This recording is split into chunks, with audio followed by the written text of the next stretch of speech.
Good afternoon and welcome.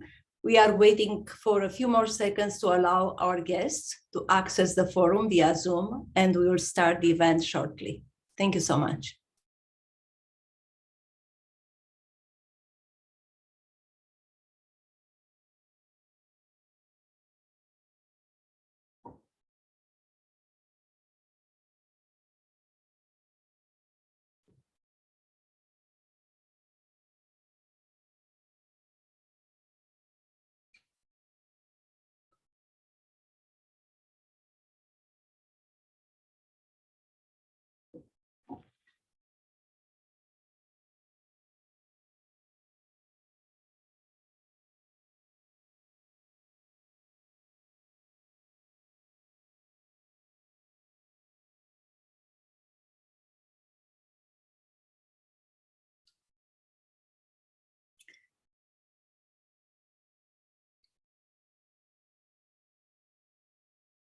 I think we should start. Good afternoon and welcome. I'm Roxana Markoch, Senior Curator of Photography, and it is my great pleasure to introduce this forum on contemporary photography with my colleague and this forum's co-organizer, Thomas Lax, Curator of Media and Performance at the Museum of Modern Art. This convening, a tribute to a Black gaze, artist changing how we see, presents us with the occasion to honor the extraordinary feminist theorist of visual culture and contemporary art, Tina Kemp, the book's author, and the Owen F. Walker Professor of Humanities and Modern Culture and Media at Brown University, and to celebrate together the artistic community of collaborators who have supported this significant publication issued by MIT Press, with gratitude to Thelma Golden and our colleagues at the Studio Museum, who we salute for their initiative and caring partnership. What is a Black gaze? I asked myself that question as I started reading this powerful, poetic book, structured not in chapters, but in verses. Throughout its studies, I followed, immersed in, and tuned to the distinctive frequencies of Black filiation in gazes deeply invested in visibility that make demands on both thinking and feeling, and in embracing the multiplicity of Blacknesses that Tina thoughtfully explores by visualizing artistic practices that mobilize the difficulty and the labor of witnessing, the acts of looking after and listening to images, and the ethics of reckoning with the precarity of Black life as a creative force of affirmation. As Tina writes, it is a Black gaze that shifts the optics of looking at to a politics of looking with, through, and alongside another. These deeply affecting gazes generate beauty in the face of centuries of violence, silencing, and erasure, and the labor invested in the narration and acts of reparative and regenerative Black futures is what this book buttresses, asking us to share in the experience of seeing, hearing, and feeling with greater acuity. Thank you, Tina, for inviting us to reflect on and work through the historical entanglements of Black resplendence, grit, struggle, and transcendence. Thomas will share his thoughts in turn before inviting Tina to perform a reading from a Black gaze. Thomas? Thank you so much, Roxana. Good afternoon, everybody. What a pleasure to be gathered here today, even at a distance. I have the distinct honor of introducing Tina Kemp, our guest tonight, or this afternoon. And I'll start by just revealing that Tina is my teacher, a word she used in the green room earlier. So perhaps we are one another's teachers. The artists in this room are her teachers and she is my teacher. But what I mean by the fact that she's my teacher is not only that she was my professor in graduate school, but rather something else, that in reading A Black Gaze, I've entered into a form of study, into a form of collective meditation on how the intimacy of looking at art already offers us an alternative to the stultifying suffering of our present. And in that feeling one another, listening to one another, we acknowledge that there is an aspirational, discomforting, defiant gaze, Black gazes, already everywhere around us, readying for another future we insist on coming. In A Black Gaze, Tina offers a curious queer place from which to do this work, sitting on the floor. She describes entering museum galleries and artist studios where she positions herself below the artwork, a physical gesture of vulnerability, which when conveyed to us, invites us too to invert the rules of spectatorship. We too can lay down the expectations of how we're supposed to act in a museum or anywhere else. We too can give up the niceties in order to get down to where the work of disagreement, refusal, curiosity, and passion can get done. Throughout this book and in Tina's other books, Other Germans, Image Matters, and Listening to Images, she writes with the power of intimacy about intimate things. Oral histories, prison and passport photos, mugshots and family snapshots, as well as the ways these small things are touched, cared for, and passed on by real people, by all of those who made us. Her ideas live intimately in the world, in their relationship to others, most notably through what they make possible for the artists and students who listen. But let's not be deceived to think that this sense of contact she proposes is frictionless or without discomfort. This book makes a bold and demanding claim that the Black gaze is something that might be open to some non-Black people, but that its openness occurs through the necessarily slow work Black and non-Black people do by encountering the precariousness of Black life and by confronting the way representation often hastens this very precarity. The openness Tina practices occurs by attending to unfinished stories of resurrection and rebirth, and by repositioning ourselves as witnesses, by taking a seat on the ground and giving in to the counterintuitive force of gravity. In Tina's eyes and hands, this is personal work, work that can occur with strangers as well as her born and chosen family, with whom she narrates the book. Through her late father, for example, whose hum she describes and continues to resonate in our heads, as well as through the artists whose actualized visions animate the project. AJ, Theaster, Oakley, Simone, Madeline, Bradford, Saidia. The fact that they are here with us today to lift her up by tuning into a set of lower frequencies, by celebrating, tells you everything about the book's stakes and its effects.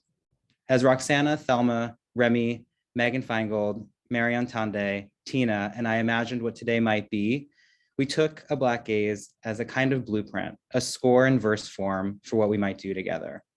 I'm grateful to you, Tina, for offering this to us, as well as to all of you out in Zoom land for being here to enact it. Please join me in welcoming Tina Camp.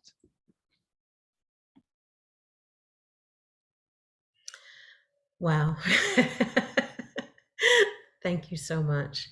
I have to begin with gratitude, as is more than appropriate.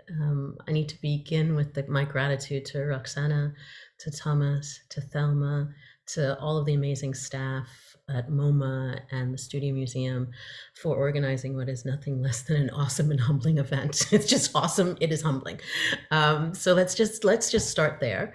I need to also affirm everything that Thomas and Roxana said, is that A Black Gaze is an offering. A Black Gaze is a tribute. It is a tribute to those who taught me how to see. And those who taught me, many of those people are on this Zoom participating right now, both as panelists as well as participants. So thank you. I'm going to begin with 3 dedications. The first is a dedication to all the artists who are assembled here and all of the curators who championed them. You made this possible. You are my source of inspiration, and I cannot tell you how much it means to celebrate that inspiration with those who inspired me. I need to dedicate the reading that I'm about to do to my students as well, who particularly over the last 2 years, this year and last year, kept challenging me to think about the stakes of this thing I'm calling A Black Gaze. And finally, I need to dedicate it to my dad, who would have loved to be here and who I miss tremendously. I'm going to be reading from one of the verses, the third verse of the book. And it's a verse that's called, and fittingly enough, referenced by Thomas, Black Countergravity. So I'm going to ask the wonderful techs behind the scenes to bring up the first slide.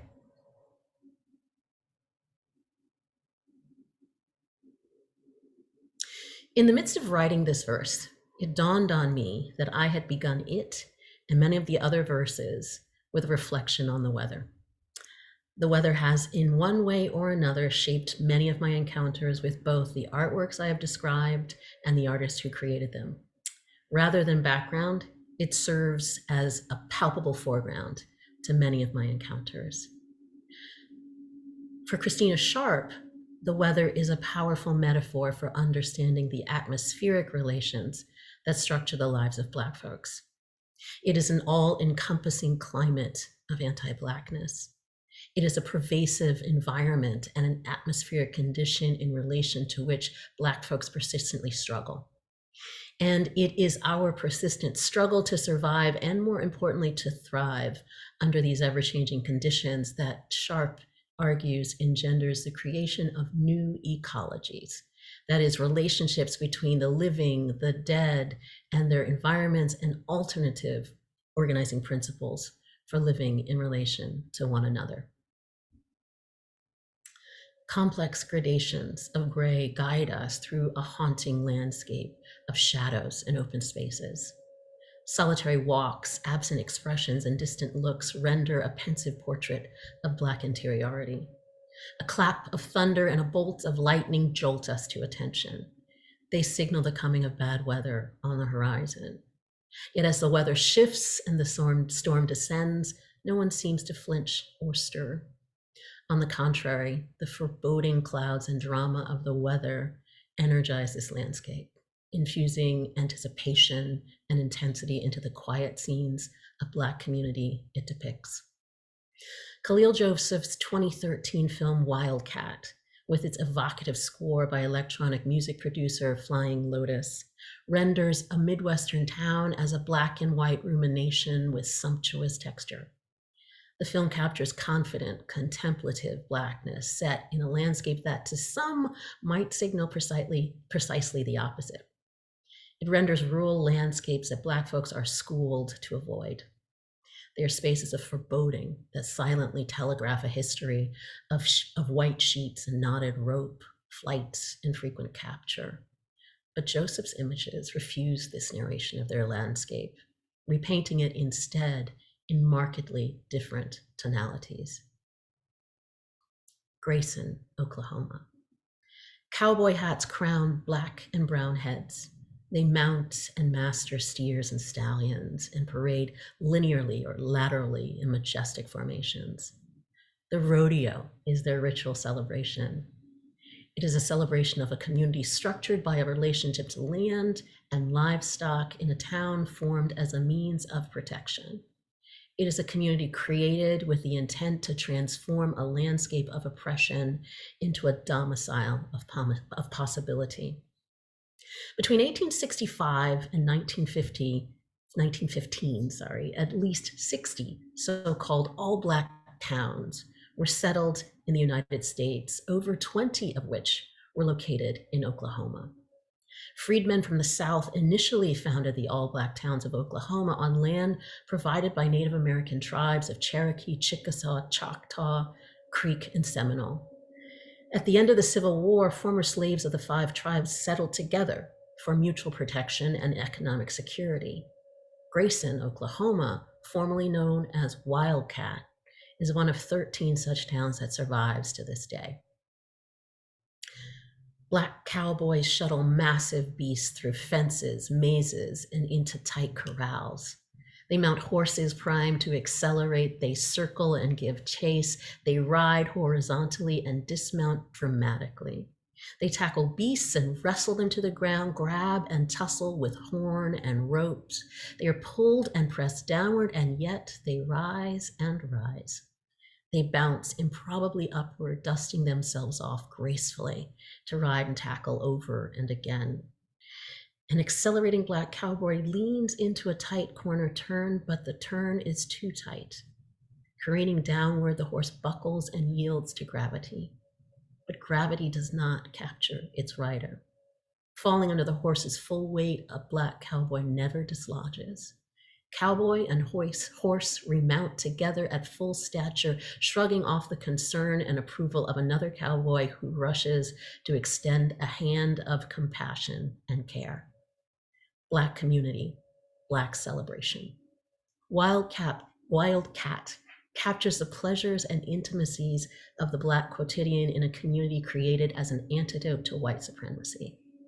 In the late 19th and early 20th centuries, white Oklahomans sought to block African Americans from settling in all Black towns like Grayson. White farmers pledged never to rent, lease, or sell land to Black residents, while others refused to hire Black laborers. Mid-century droughts and the Great Depression dealt an unrecoverable blow to some all-Black towns.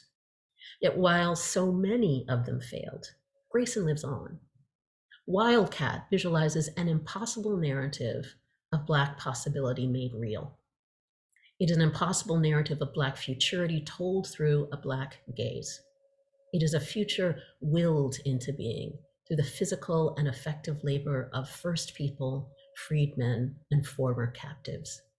It is a labor of love and community, of pleasure and pain, of affirmation and refusal.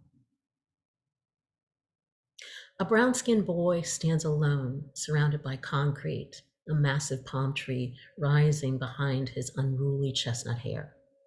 Dressed in baggy khakis and a white t-shirt, his arm rises slowly as he squints, taking aim at a site where his eyes fix in the distance. Hand extended toward the horizon, his fingers grip an imaginary pistol as he pulls the trigger to the sound of a shot that ricochets thrice and boomerangs back onto and into its source. His white t-shirt now bathes in blood as its excess flows forth like a tributary seeking an outlet. The thick crimson stream curves downward like a languid brushstroke of a master painter, collecting in a puddle just below his limp body. Nickerson Gardens, Los Angeles. Like Wildcat, its location is broadcast in a subtle caption hovering between moving frames. Constructed in 1955, Nickerson Gardens is a public housing apartment complex in the Watts neighborhood of Los Angeles. Nickerson Gardens is the largest public housing development west of the Mississippi River, and in 2017 was ranked the 7th quote-unquote most dangerous housing project in Los Angeles. When we encounter him in the next scene, his mane is more contained, but his cornrows are far from fresh. Facing off with his lighter-skinned companion, their cornrows mirror each other as they wrestle on a brown-green lawn surrounded by an inner cityscape of 2-story mustard-colored projects. The boys coalesce into a band of brothers, running, frolicking, and making mischief.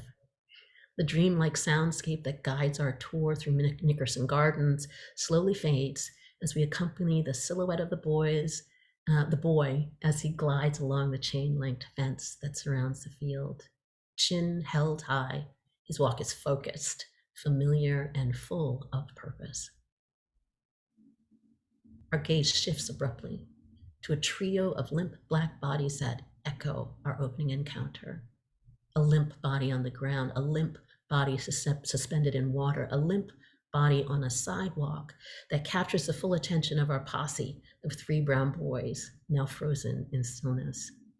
The sound and sight of air bubbling upward through water toward a distant, undefined surface transitions us both sonically and visually back to a Black male body that is suddenly limp no more.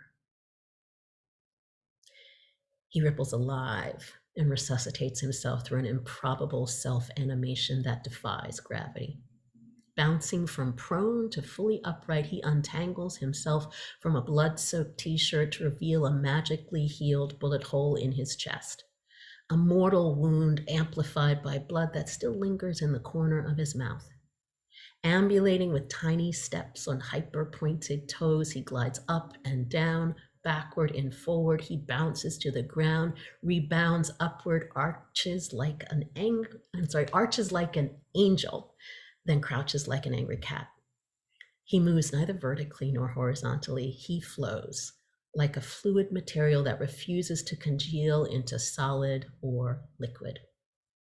His flow continues down a path lined with neighbors and bystanders, possibly family and friends who, like the three boys frozen in stillness at the outset of our encounter with the limp, no more Black man, also stand motionlessly in suspension.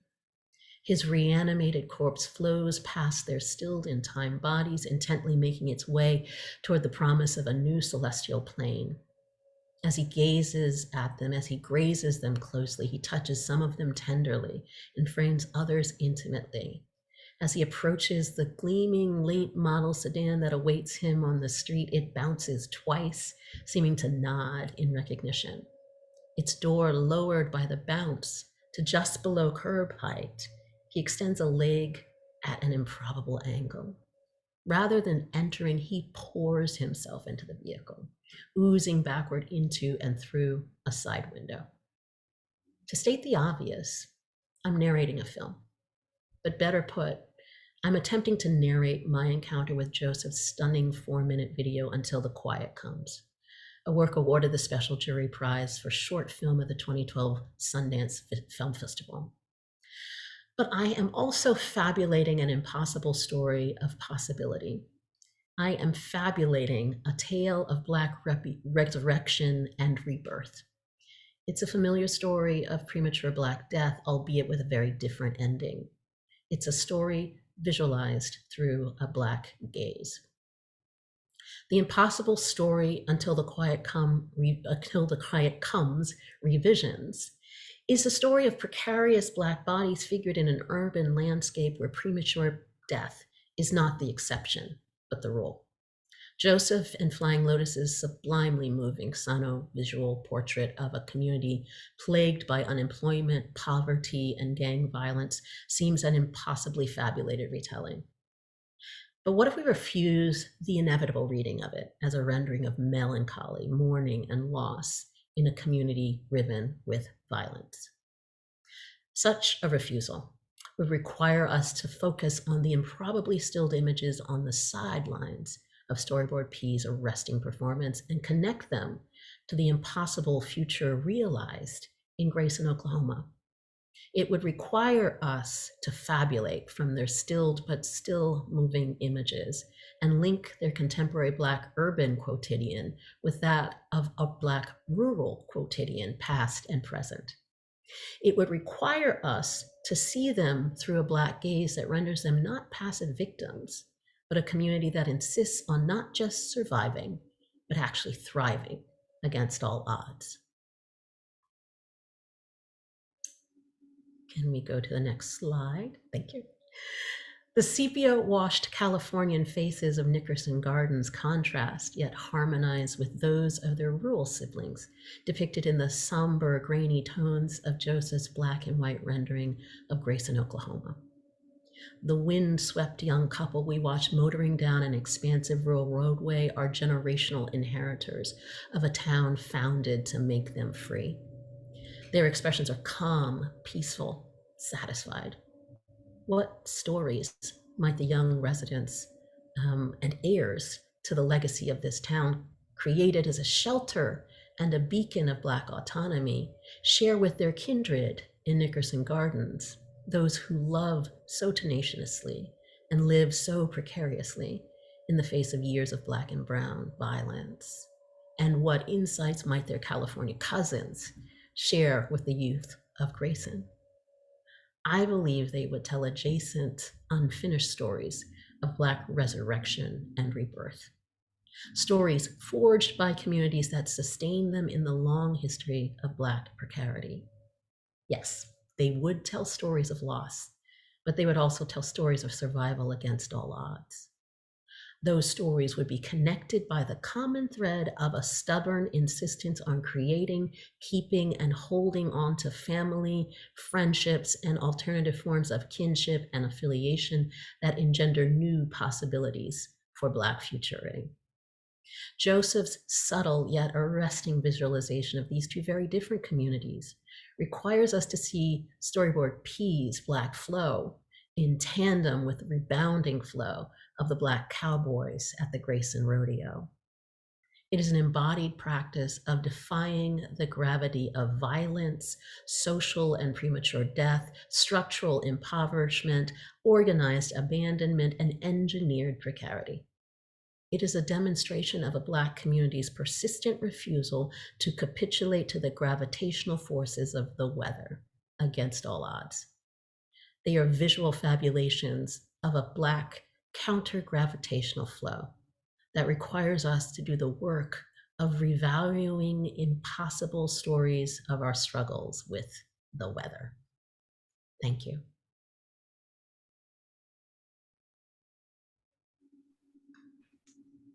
Tina, thank you so much for the beauty of your words and this opportunity to hear from this gorgeous book. I'd like to welcome our next presenter, the artist, filmmaker, and cinematographer, Arthur Jafa. We'll have a chance to hear from him, and he'll share his 2017 work, Crystal and Nick Siegfried, a video which animates a Black gaze. Welcome, AJ. Hey guys, I'm super happy to be here.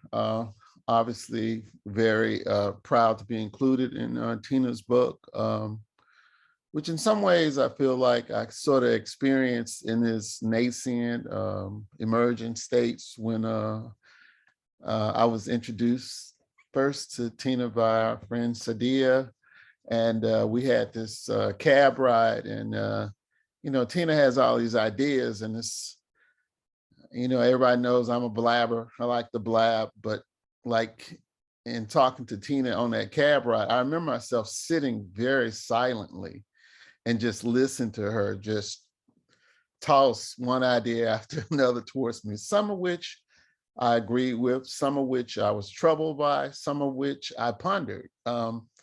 And it's been that sort of quality of our interaction since. Our friendship is intrinsically bound up with her interest in figuring out how to voice the sort of internal complexity of images in general, of Black images in specific. And I'm also very, I don't know what the word would be. I've always been very moved by Tina's ability to give a certain kind of attention to what I would say in my work, in particular, my foundling works. You know, a lot of people have opinions about things like Love is the Message, but Tina's always been like very interested in things like Cassowary and New Soul, Young Soul Rebel, and the work that we're going to show today, Crystal and Nick. So, you know, so having said that, let's look at Crystal and Nick.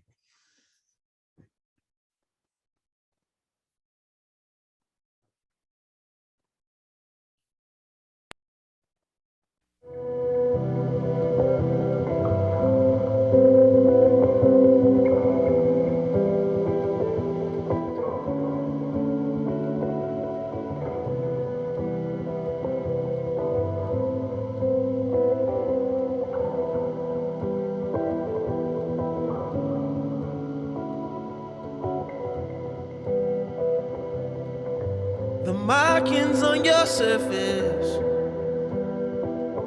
your speckled face,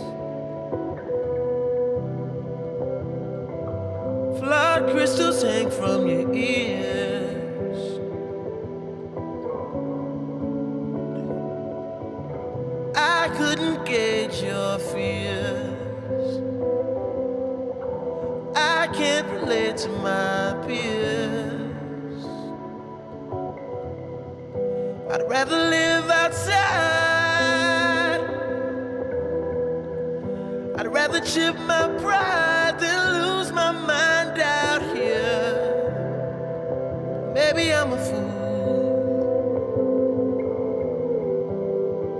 And maybe I should move and settle. 2 kids in a swimming pool. I'm not brave.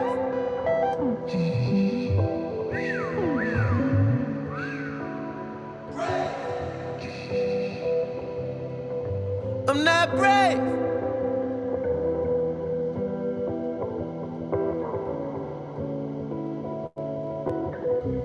living over city and taking in the homeless sometimes. I've been living in an idea from another man's mind. Maybe I'm a fool to settle for a place with some nice views. Maybe I should move, settle down, 2 kids in a swimming pool. I'm not brave.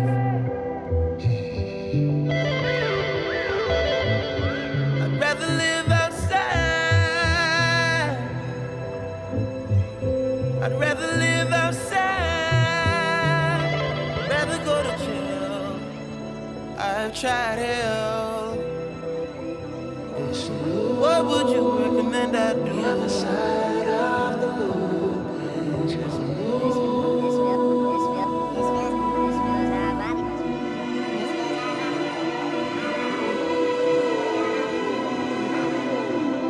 This is not my life. It's just a fond farewell to a friend.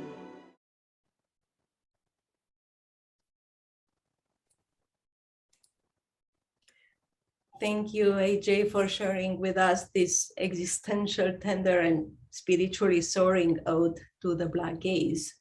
Earlier this month, in a conversation with Ariel Goldberg as part of the Lucid Knowledge Symposium that was organized in conjunction with the Photo Triennale in Hamburg, Tina actually spoke of the powerful relationship between scholars and artists, of rich friendships, and of what collaboration meant for her. And she described it as an inspiring dialogue, a feeding of each other through intellectual gifts. And it was a moving moment when she said then, as in fact she reiterated it today, that it was a great and humbling honor for her to be a student of artists as opposed to a consumer of art. So in the spirit of such caring alliances, we have structured this convening around listening to and forging spirited exchanges. And I'm therefore delighted to welcome now a conversation between Theaster Gates, whose work traverses space theory, performance, and social practice, and Thelma Golden, director and chief curator at the Studio Museum in Harlem. Welcome, Theaster and Thelma. Thank you, Roxana. Thank you, Thomas. And thank you, Tina, for this incredible, incredible meditation. Hello, Theaster. Hi there. Well, I am thrilled to have this opportunity to talk to you, to be part of this kind of amazing convening of thought that lives in and around these incredible ideas that Tina has put out into the world. I think she began with this sense of an offering, and I think we want to start with gratitude for that offering. And I'd like to begin, Theaster, before we move into thinking about these ideas in relation to your work, in just reading a bit from Tina's The Prelude to a Black Gaze from the book. And Tina writes, this growing and increasingly influential cohort of Black artists are choosing to look after, care for, and reclaim an uncomfortable Black visual archive that makes audiences work through and toward new ways of encountering the precarity of Black life. Their artistic practices mobilize Black precarity as a creative force of affirmation that cannot simply be seen or viewed. It is a Black gaze that shifts the optics of looking at to a politics of looking with, through, and alongside another. So with that, Theaster, I would love to start, and I'd love to ask if the Theaster's images could begin moving. And I'll say to our audience that you will be seeing some images from the Johnson Publication Archive, installation shots of Theaster's project exhibition, The Black Madonna, from the Kunstmuseum Basel, stills from his film Amalgam, and then images of his work and, of course, the Stony Island Arts Bank. But Theaster, I would love for you to begin with some ideas about caring for, looking after, and reclaiming the Black Visual Archive. Thank you, Thelma. And I'll also thank Tina and AJ again. You know, this film is just so moving, Arthur, and I'm a little bit stopped up because of it. Thelma, I'd like to start by maybe suggesting that one part of my practice that I take pretty seriously has to do with structuring things. And I feel very much like a formalist and a structuralist at times, so that while we're looking at people who create images that are asking us to bear witness and be witness, be adjacent to witnessing.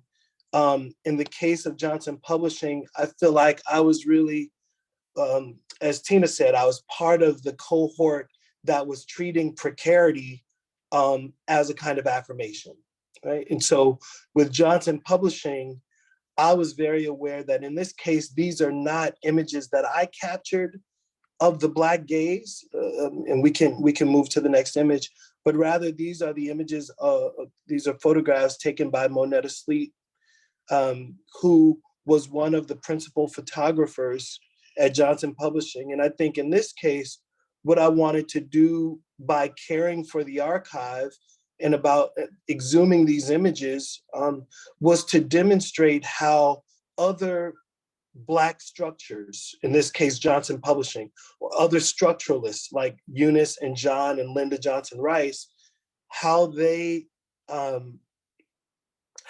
were able to create the infrastructure of Black listening or Black advancement, so that that infrastructure was able to then capture Black people in everyday environments, capture the political regime, capture the kind of social pundencies. And it really moved me, so much so that the 4 million images that we believe are the 4 million plus images that Johnson had accumulated over the 70 years of their engagement, that I really felt like there needed to be ongoing care. And so in this case, I was caring for those who create the gaze, or caring, bearing witness to the company that invented the structure and the platform, for being able to celebrate Blackness in all the ways that we do Blackness. So, Theaster, can you speak specifically about what that has meant in your practice?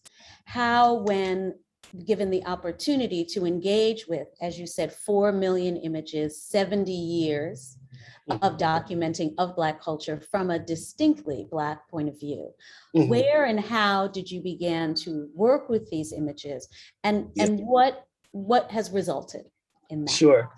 Well, this will give you a little bit of insight as to kind of how I think about my own practice. I remember when I first met Linda Johnson Rice, I asked her if, as a performance, she might allow me to perform as the chief executive officer of Johnson Publishing. So my first move was, could I be the temporary president of Johnson Publishing? She said no. And then I asked if I could license the use of 20,000 images so that I could create a temporary archive, which you're seeing now. 3,000 of those images were sent to the Kunstmuseum Basel for an exhibition that I had, I believe in 2018 or something like that. And so, in this case, I was given opportunity. I basically created a new company called the Black Image Corporation and Black Madonna Press.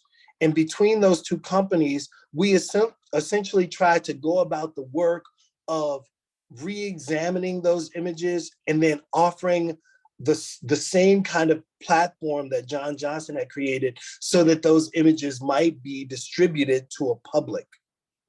In this case, the artwork for me was the creation of a corporation that would mimic the activity of Johnson Publishing.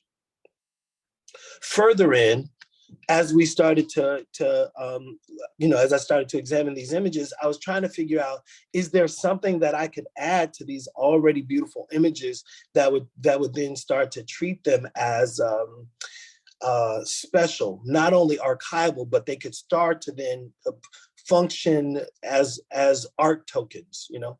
And so I started then with silk screening and lithography and some language-based work on top of the objects. I also blew up the objects so that they went from 8 by 11 to about 4 feet by 5 feet.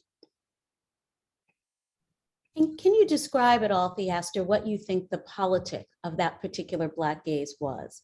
You know, I mean, much has been written and said about the influence that Ebony and Jet have had, you know, on Black culture. But as an artist who has particularly been interested in this idea of both the visual and the materiality of Black culture, Black space, Black thought, can you talk about the politic involved? Sure. When I, you know, if I think about, you know, John Johnson started Johnson Publishing around 1953, 54. If we think about the pervasive images that were shown of Black people at that time, they were not optimistic, they were not positive, they were at best caricature and sometimes politically defiling. And so I think for Johnson to use the magazine as a tool for Black affirmation was one of the most bold psychological warfare tools I'd ever seen.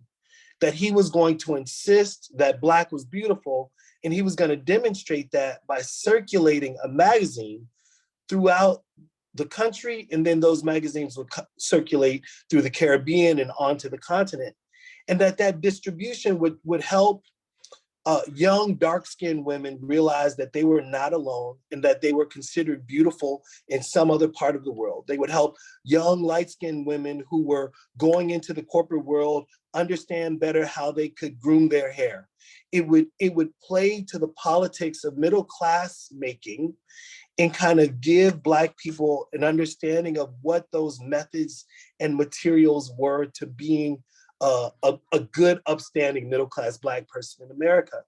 And so I think that in that sense, the work that the company was trying to do was trying to offer us new and more optimistic versions of ourselves, and that production house would be a way that I think ushered in things like the Black is Beautiful movement of the 1960s and 70s. Thank you. And so in your engagement with these images, can you speak a bit about, because what I'm curious about, Theaster, is then with all of this engagement, where does that leave you in these thoughts about where a Black gaze can live, where this work intersects with these ideas that Tina has so beautifully given us and so powerfully rendered for us? Yeah. Well, I think this is where I feel so honored to be present with, you know, Simone and Arthur, you know, and Bradford, because I feel like in some ways the work of reconstructing a Black psychology has everything to do with the new constructions of Black identity through film and object making and the like. And in my case, the recovery of historical images can do just as much work toward creating a whole sense of Blackness or a whole sense of self as the creation of new images. And so I think that, you know, so much of the work that I'm really feeling right now in film, people are going back to reclaim amazing images. And I think for me, because I wrestle with and work through the reactivation of old things, the archive was a logical step for me at the top of my practice, you know, 15, 20 years ago, that I was immediately attracted to my mother and father's records, their historical photos, their cousins' photos in the South. And that I think that this work of grabbing those and saying to a public, these images of everyday life are the most important ways of understanding the Black experience. Can you speak in the images coming up? We are displaying some stills from your film Amalgam, a work that you have engaged in thought with Tina around. Can you talk a bit about Amalgam, its aesthetic base, but also the space in which it's engaging in some of these ideas that you've been exploring in your work in past and also work that I know is coming in the future? Yeah, so the work Amalgam, this film, is based on an exhibition that I did called Amalgam, that's about an island in Maine called Malaga, which was an island of mixed race people that was founded by a Black man in the late 1800s. And by 1911, the governor of Maine had forcibly removed all of the inhabitants of Malaga because they were starting to racially mix. And at that time, miscegenation was still illegal in the state of Maine and other parts of the United States. And so Amalgam was really preoccupied with the question of whiteness within Blackness or the racial mix. And so it was the first time that I was exploring the kind of complexity of Blackness by also considering the truth of whiteness within us. And the film, in that sense, had taken us back to Maine to look at this island, which is currently uninhabited because the governor of Maine said that it would become eventually a state park or a resort town, and it never happened. Bodies were exhumed and moved off the island. And because I was doing a lot of work in Maine, I wanted to try to figure out, is it possible that by reflecting on the island Malaga, could I start to speak to maybe a part of Blackness that we rarely talk about, which is the truth of our white father or the truth of our white mother or the truth of whiteness within our blood. And that then, led me to a collaboration with Kyle Abraham and his amazing crew of dancers who were then trying to perform out this interplay of love. It had me looking at early court cases that were examining this question. And I think that ultimately it led to the creation of new sculpture that, these objects that I called amalgams, which were essentially mashups between traditional ceramic activity that I was doing, plus concrete as the binding agent, and then other things, so that I would find these mixed sculptural objects that would then kind of live in the world. So where now in your practice, Theaster, do you consider the power or the poetics of the visual to lie? How, as someone who works through performance, sculpture, ceramic, film, photography, can you situate some of your thinking about these ideas of visuality broadly in the world? Yeah, I remember the first time that I heard Kerry James Marshall talk. And it was a very intimate gathering, and he was doing a workshop, and he talked about evaluating a painting based on how long one might remain in front of the painting, that it was like a durational activity. And I think over time, what I've tried to do, Thelma, is I've tried to hold one's attention or hold their gaze at an object, make them ponder it not only for the bombastic possibilities within Black bling, but also sometimes for the subtleties that exist in a glaze on a tea bowl, or the ability to remain tactile, and through that touching and tactility, that a person would find themselves calmed, that in a way, being present with art would become a meditative exercise or a spiritual exercise. But I think in that sense, visuality and the gaze for me is like, how do we, by being confronted with an image or an object, how do we start to re-examine our understanding of history, of ourselves, of our futures? And that could objects be loaded with so much power, or could images be loaded with so much power that they would cause us to pivot our understanding of ourselves towards something else that the image maker is offering? Mhm. Mhm. In a powerful moment of collaboration inspired by Tina's last book, as well as I still feel some of the weight of this investigation of the sonic in this one, you all engaged around this idea of sonic possibility. Can you talk about that and about the ways in which that conversation began and where it lives now for you? Yeah, thank you, Thelma. I've been convening a group over the last 8 years, and it's called Black Artist Retreat, where I've invited artists and eventually others to be with each other in Chicago and then in other cities, to hang, to be critical with one another, and talk about the state of the arts among ourselves. And I invited Tina Camp because the last Black Artist Retreat that we had in New York was based on the idea of the sonic imagination. And I think Tina was just the right choice to have engaged in this, because she had this concept that she had called listening to images. And so I thought it would be so great to have someone who's examining images, thinking about sound, at the same time that we have musicians and artists who are using sound and trying to make sound, in a way, an object, let's say. And so Tina came, and in this series of sessions that we had in DC at the Hirshhorn Museum, I found Tina to be not only thinking deeply about the image, but she was talking about them from this perspective of musicality and sonic possibility. Or if there was an image of water, she was immediately trying to help us conjure what water sounds like.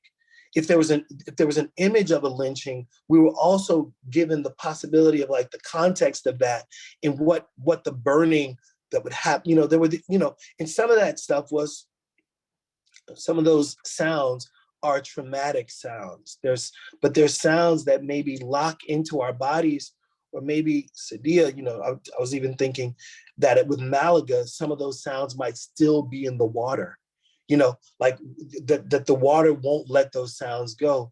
And so I think that for me, because sound is so much a part of my practice, especially, humming and moaning and wailing, that there's a way in which sound has never been separate from the visual arts for me. But I think that I've always been more unconscious of the role that sound plays until my encounters with Tina's work.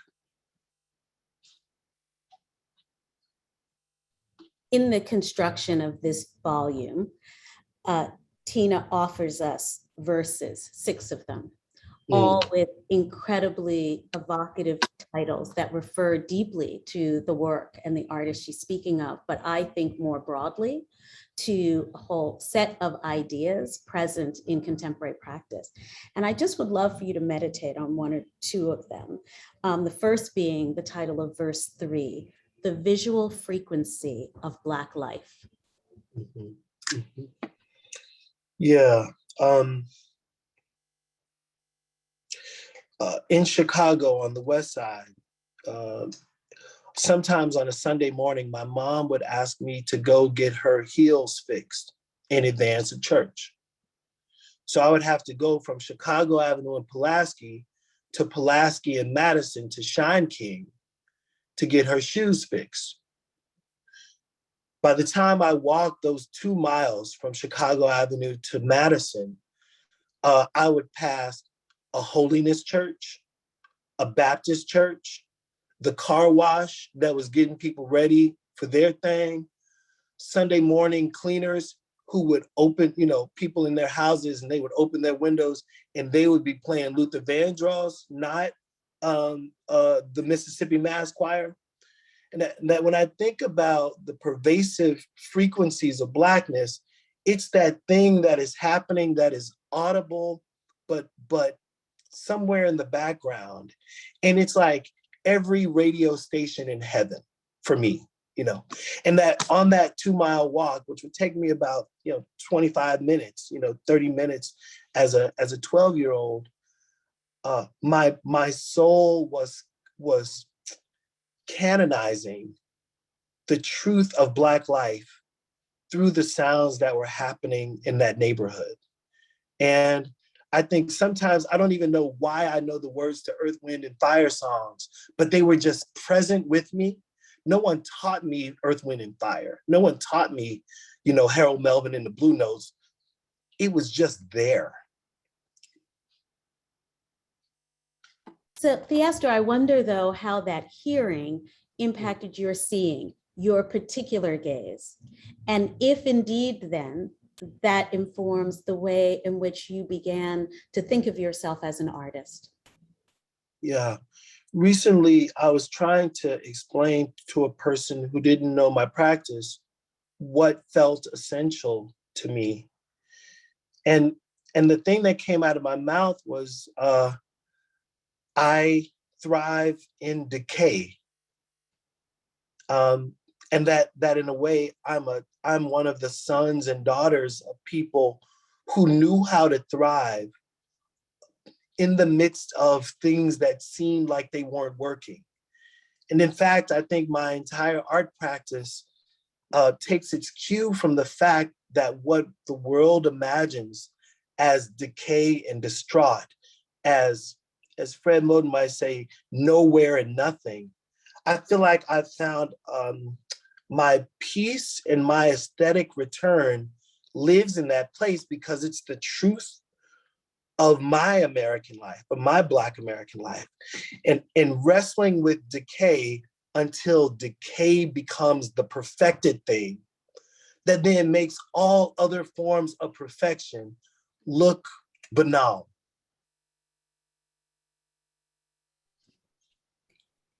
Verse 4 is titled "The Slow Lives of Still Moving Images." Yeah. I can remember the first time that I watched a film by Khalil Joseph. And I remember feeling like the film had this preoccupation with slowing things down, not only for the effect of like being able to see a fast move in its full regalia, like a dancer moving, flying lotus doing his thing, but it seemed like the slowdown also had something to do with a way that Khalil wanted us to live in time, right? And so when I think about Khalil's work relative to Simone's beautiful matriarchy and AJ's love is the message, what I feel like is that we have the capacity as artists and as writers to be time travelers. And that often we have to make decisions between an accelerated understanding of time, getting it all in before our time is up, and a de-acceleration, like how my cousins live in Mississippi. This, that there are some things that can only happen in their season, and that season is sometimes a slow season. It also makes me think, Thelma, that when I'm firing my wood kiln, we could probably fire my wood kiln to temperature in a day and a half. But if we fired it too fast, we would not get the patina that I want on the surfaces of my pots. And so in this way, a 5-day wood firing or slowing down the wood firing is the ability to accumulate enough ash, enough residue in the kiln that could fly and touch all of the vessels in that kiln. And that as a result, the kiln is made richer because I've slowed time down. And sometimes time is that agent that allows for the accumulation of cultural residue to land upon us, making us more beautiful vessels. In our last few moments, Theaster, I wonder, prompted by this great offering of Tina Camps to help us all imagine broadly and to picture into a future into which we understand a sort of full and powerful and profound idea of Blackness, the Black gaze, and the visual. If you could ponder, both as an artist and an institution maker, on what that space is, what that space towards the future is and can be, that we can create to not only protect, but to expand on the great possibility that Tina has offered us here in terms of this way of seeing through a Black gaze, or as this day is called, gazes in the plural. Yeah. The thing that comes to mind first, Thelma, is I remember being on a call. I call Bradford Young, I don't know, I probably call him once a month. He probably answers 1 out of 6 times, but I call him just to try to let him know that I'm thinking about him. But I remember one time I called Bradford because I heard the rumor that he was working on a camera lens that would better capture the Black body than conventional camera lenses. And I had to think to myself, does camera technology actually favor white faces over Black faces?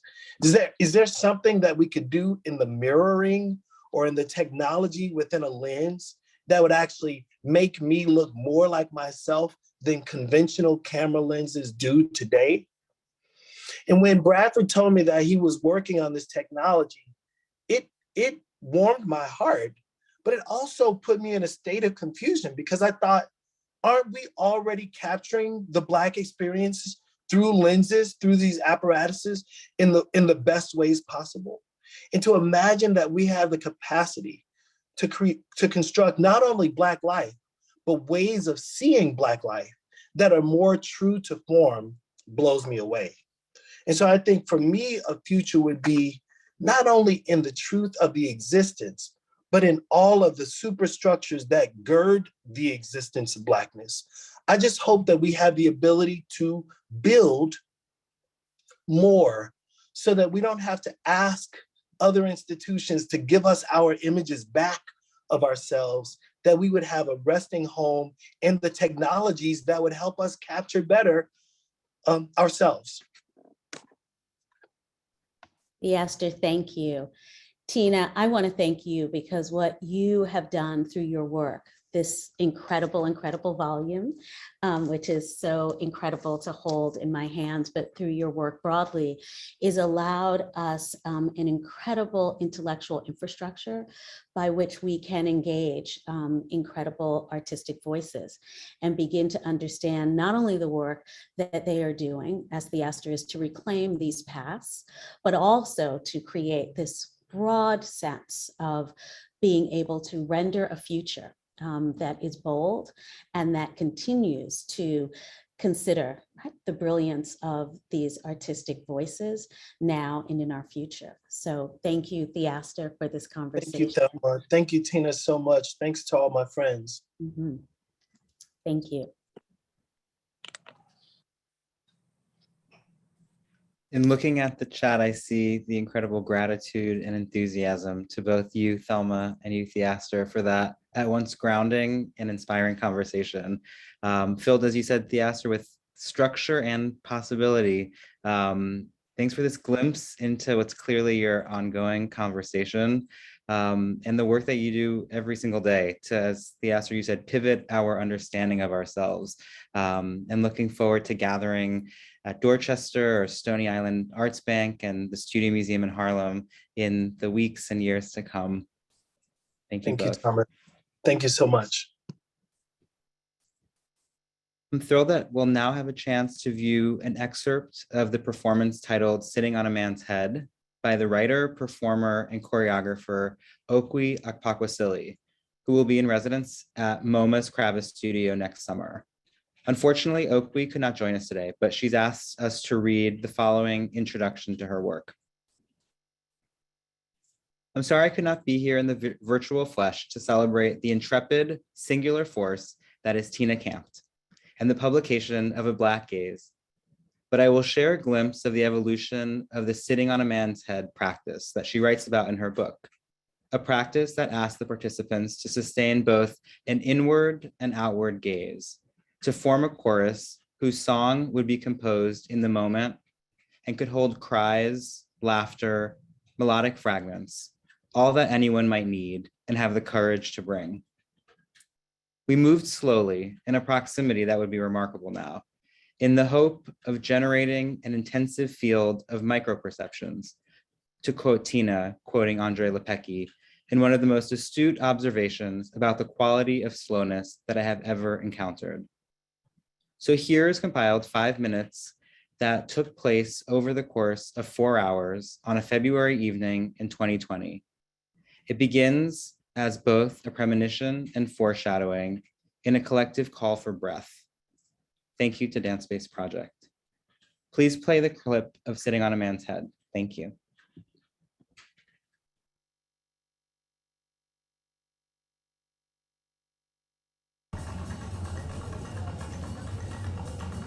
Breath.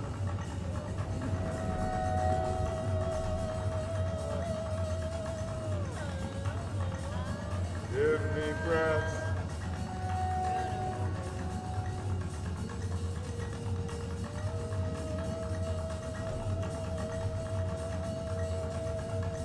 Give me breath.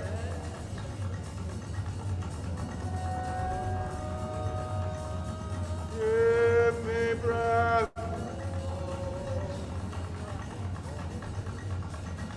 Breath. Breath.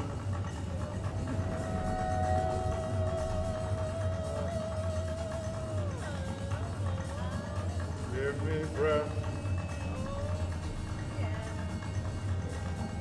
Give me breath.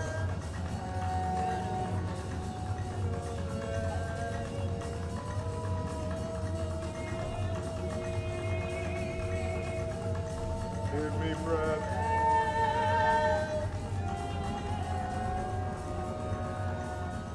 Give me breath.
Thank you to Okwe for the powerful experience of this excerpt from Sitting on a Man's Head, a performance she co-created with Peter Bourne and the collective of performers as an incantation of vibrating bodies clustered together in movement, breath, and humming.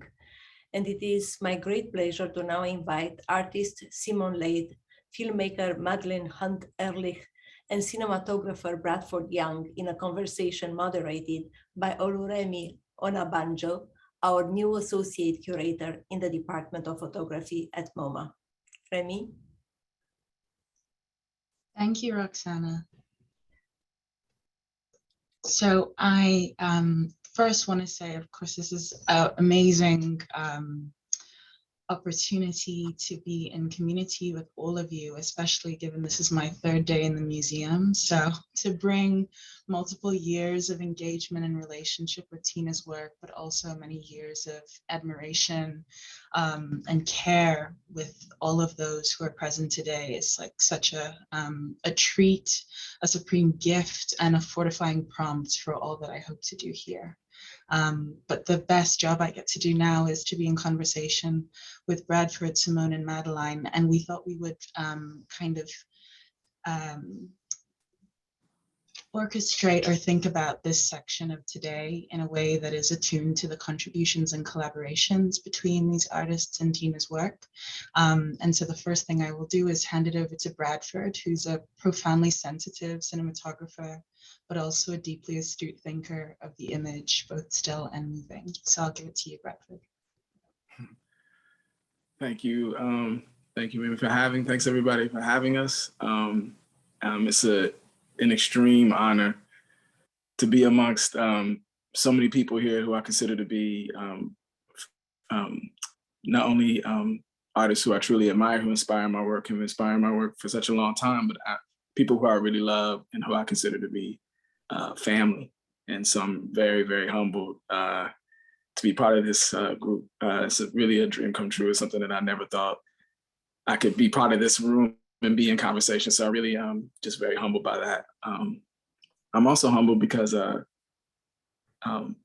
long ago, I was in Khalil's kitchen eating and enjoying his company, and he came around the corner in a very Khalil way and kind of handed me Tina's book. Said, "Have you read this yet?" And I was like, "No, what is this?" And I opened it up, and I literally sat on the bench in his kitchen and got through the book as much as I can. I had to catch an airplane a little bit later, and he didn't give me the book, so I downloaded it on my iPad and I read the book all the way home. And I just wanted to say to Miss Tina, like, really thank you, because the book gave me a sense of belonging. Like, it really intellectually gave me a sense of belonging. It really spoke to me deeply. I think it was very sensitive to me and very grounded in a way that books that really matter to me speak to me. So just really thank you for that. And really, really beautiful words and very moving for me, very emotional. And of course, I've shared it with my wife, and now she's in the book. So it's become a family affair. So thank you so much.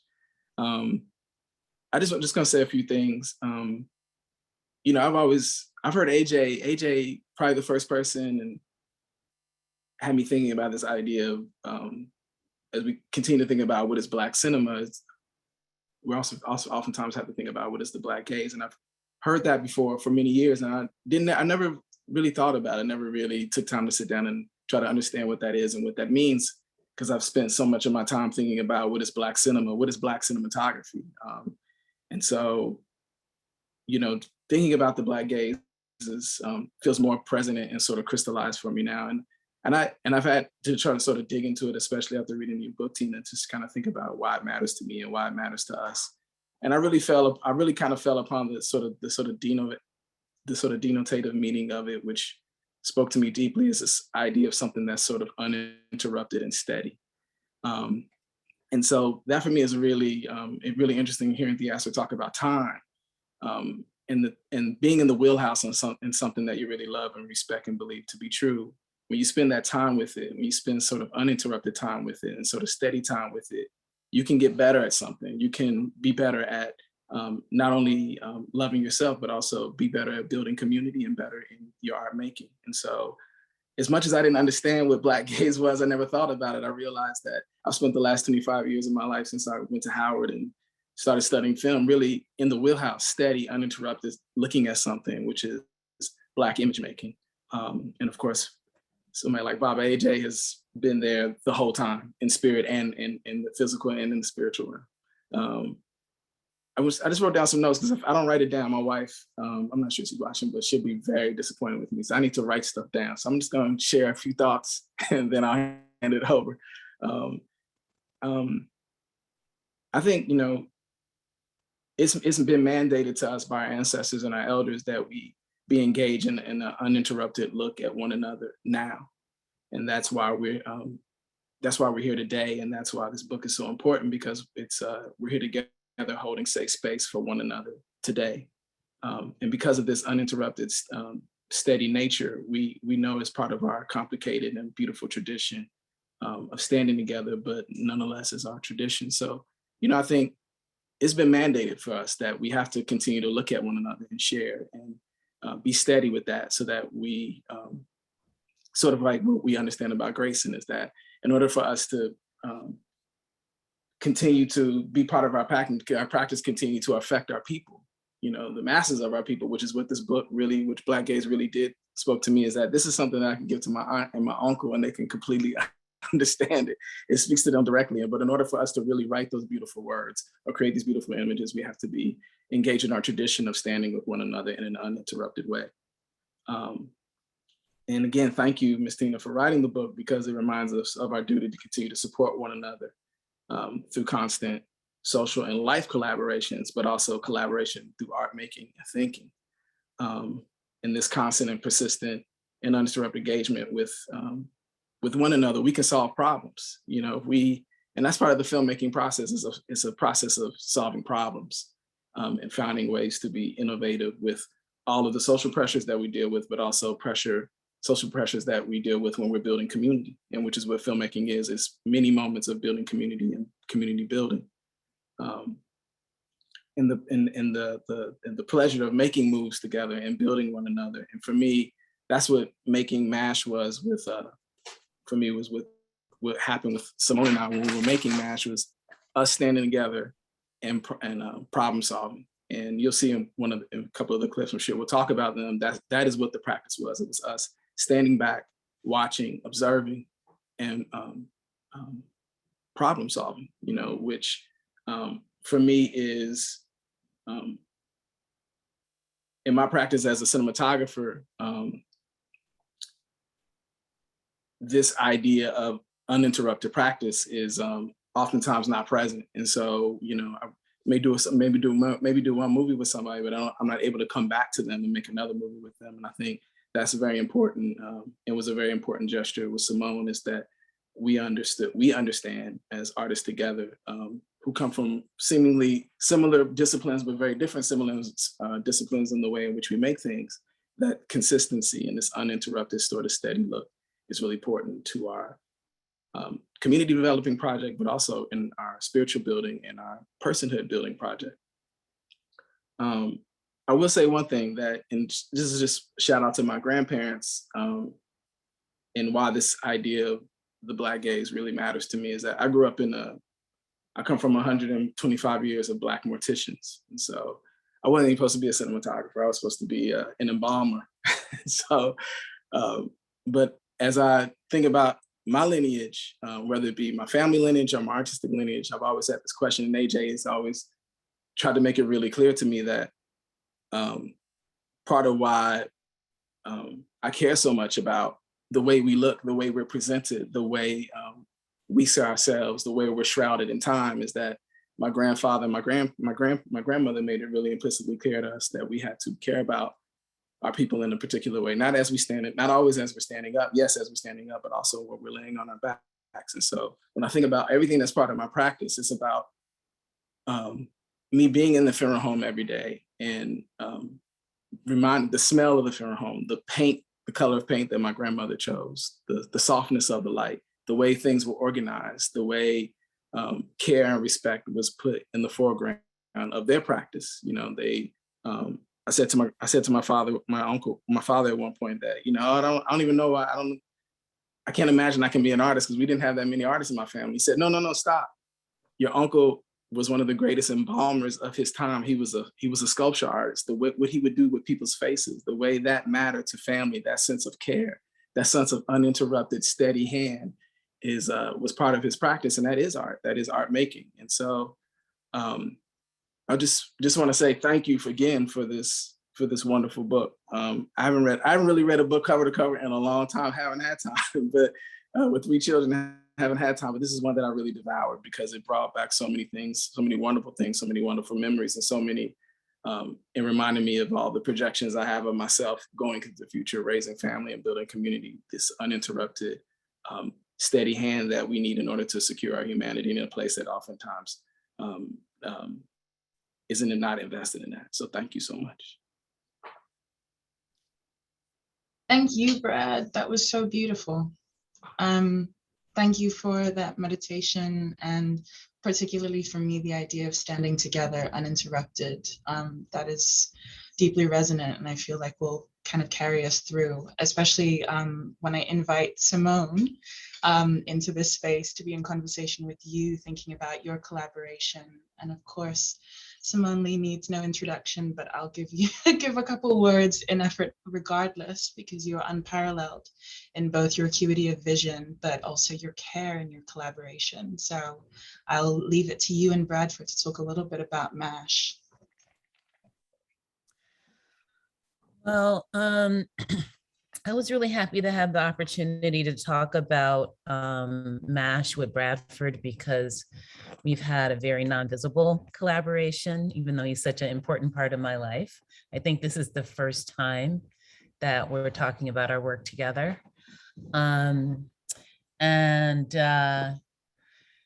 would say that this project started with the Free People's Medical Clinic, which was curated by Rashida Wimbray as a visiting curator at Creative Time, and was my first social sculpture, social practice work, where I focused on modalities of care and the knowledge production of Black women over time, and kinds of knowledge that is not valued because it's hard to commodify, and so therefore doesn't make it into capitalism. So it's often misunderstood and often not protected, often not archived, not historicized.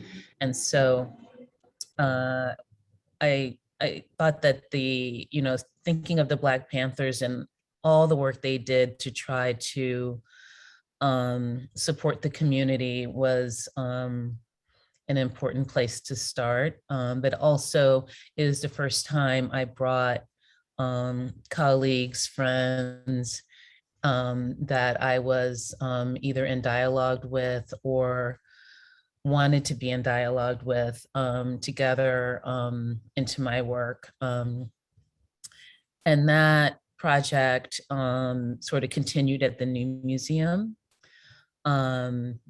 with the same collaborators. And when I got a commission from the Berlin Biennial, which was being curated by Gabby and Kobo, I just thought this was time to make a film work about these collaborations that I've been doing over time. And I was just so lucky enough to get Bradford for one day, who was, I think had just shot Spider-Man, was extremely busy at the time, and was gracious enough to come work with us for a very long day. But for me, the work, the film does not compare to what happened to us that day. And it's really collaborating with so many friends and colleagues,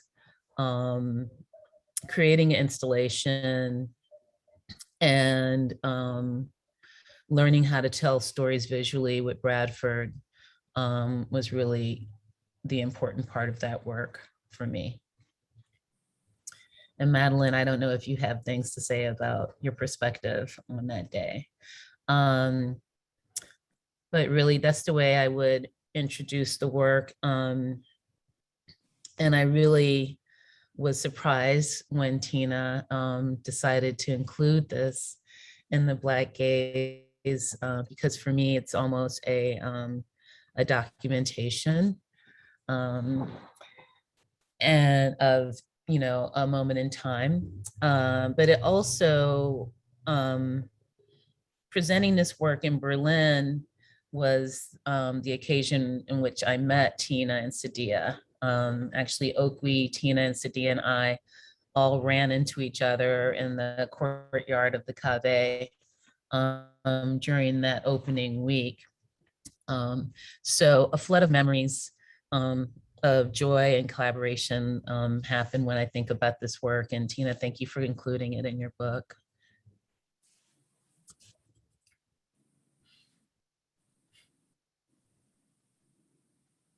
Oh, Lou, I don't know if you want to play the clip now, or if you want us to continue the discussion. No, of course. So if we could please play the clip from MASH.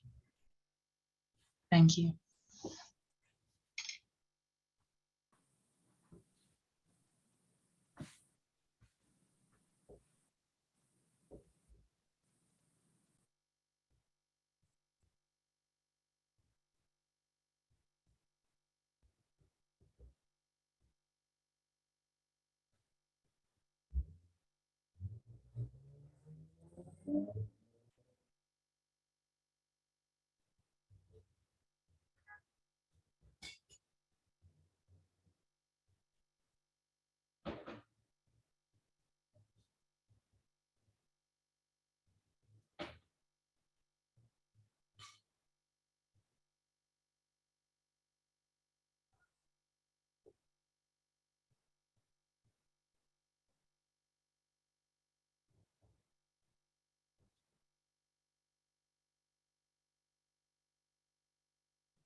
Your soul's intact, and that's a fact. To be young, gifted, and black. Oh, how I long to know the truth. There are times when I look back and I am haunted by my youth. But my joy of today is that we all are proud to say, to be young, gifted, and black is where it's at. Thank you both. I don't know, Simone and Brad, if you would want to say a few more words about MASH. Otherwise, I will invite Madeline also into the space. Brad? Oh, Brad, you're muted. Sorry. Yeah, I was gonna say, you know, it's whenever I'm given material to participate in as an image maker, I have to always find my my own story in what I'm reading. You know, and that's how I can identify if I can make a contribution to something so important. You know, someone's story. And I just want to another meditation on why MASH was really meant so much to me. I witnessed, you know, Simone's work at in Weeksville, where I also had another piece, and my wife, who's a midwife, took me there and thought it was important for me to bear witness to women in practice taking care of one another, sharing space with one another, and focused on each other's well-being. I just want to say how it really spoke to me. It still speaks to me, very emotional for me. It speaks to me in many ways because I think it was really important for me to do the project, especially among a very woman-centered space, Black women-centered space, where I felt my outsiderness was on blast, only in my head, but when I arrived, I felt very comforted and welcome. And I think what happened essentially was, my mother died tragically when I was young, and one of the things that really sticks with me about that moment as her illness progressed over time is that as a 15-year-old, watching my sisters, my two older sisters, and my grandmother and my aunt, one of my aunts who became very invested, and after my mother passed, really stood by this idea of well-being and taking care of one another, became the fulcrum of our family. Taking care of ourselves and taking one another, is that again, those things that happen in your life that don't show up, that are in the back of your mind, but show up in your practice in really sort of mysterious ways, is that I just remember in that time remembering how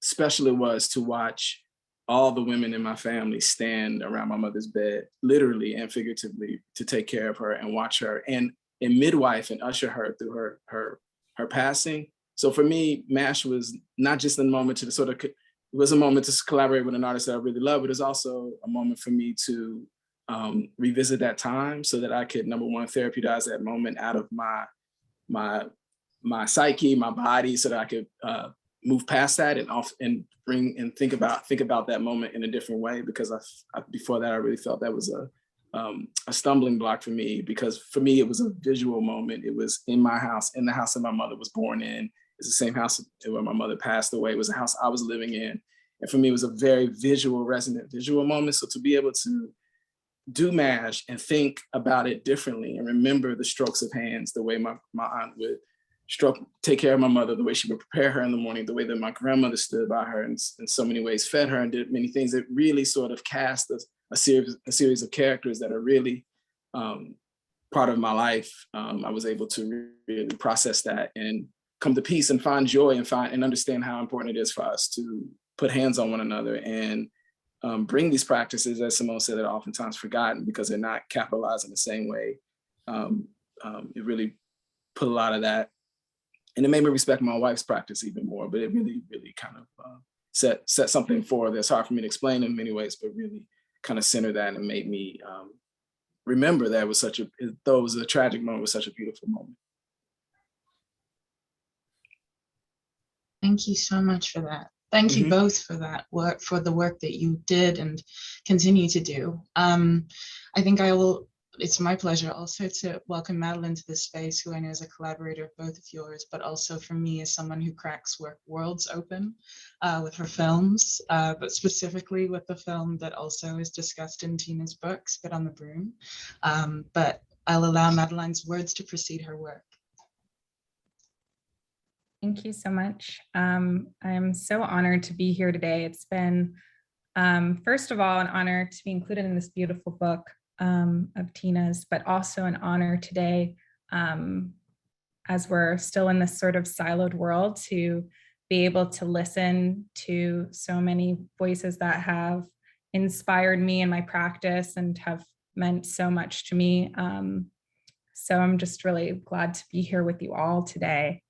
And I want to thank Tina for the way that she thinks through the films in her book, A Black Gaze, but also sort of echoing, I think, what Brad started to reference, which is the ways that both Tina's book and today, there's been so much reference to relationships as well, and the ways that the works hold in them process and ways that artists are not only making a product, but reinvesting in each other, whether it's an apprenticeship or whether it's reinvesting in how we protect legacy for artists who, have come before, and how often that work on legacy really falls to Black artists when institutions fail to do that work.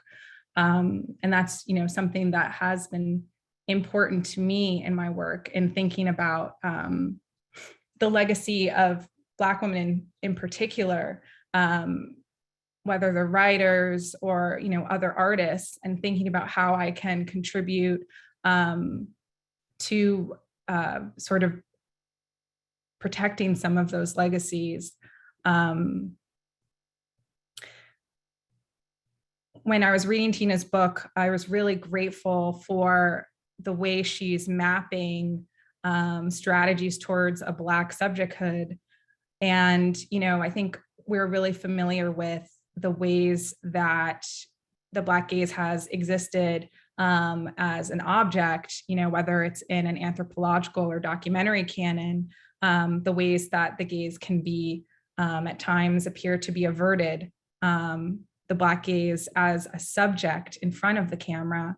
And one of the ways that in my own work, I've thought through how we can reappropriate that gaze and place it back with the camera, behind the camera, is that if a Black body feels the need to hide, can the camera also hide? Can the camera perform a renage? And that the aesthetics of hiding in plain sight being so key to Black aesthetics, and the ways that Black aesthetics have survived or had a kind of continuity in the hostility of capitalism.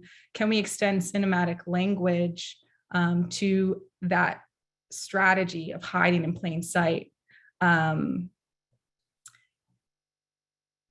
I guess I just want to close in. I know that there's more to discuss, but I just again want to thank Tina for her critical lens, her gaze, which is so necessary for Black makers as well, to be able to have that lens to go to and as we work in this intersection between our forms. But also, I think when I think of Black cinema, it's a Black cinematic practice that is engaged deeply with Black writers and theorists such as Tina and Saidia, that it exists at this intersection that we require you to, as we sort of sharpen our teeth and figure out the images that we're called to make. So I want to thank you for this new addition to that space and to that canon. Thank you, Madeline. That was beautiful. It actually, this reflection reminded me a lot of many of the ways I think about how artists receive Tina's work, as well as the way Tina receives, the work of yourself and your amazing colleagues, people who, again, we all learn from. On that note, I would like to ask AV to please play the clip for Spit on the Broom. Thank you.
Thank you, Madeline, for that.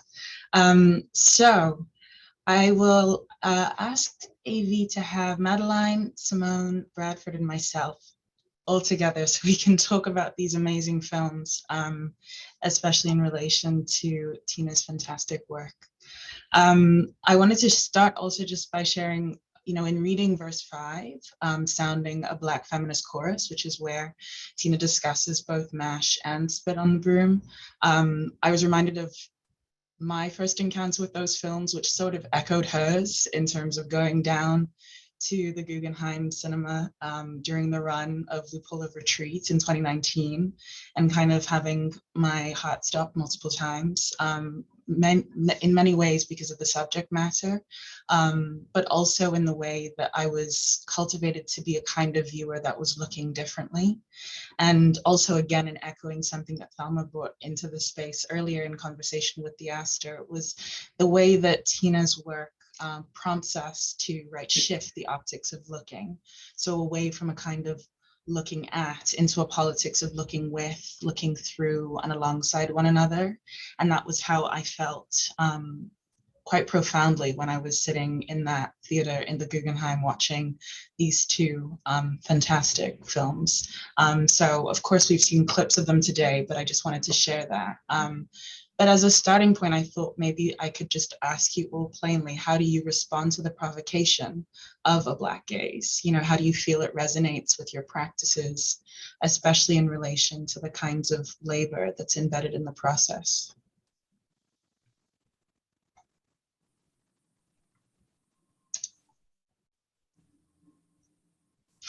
I see you're all kind of Well, I would say that I'm well known for saying that my work is my primary audience is Black women, and I think one of the things that is not clear when I say that's actually the beginning of a discourse, and something that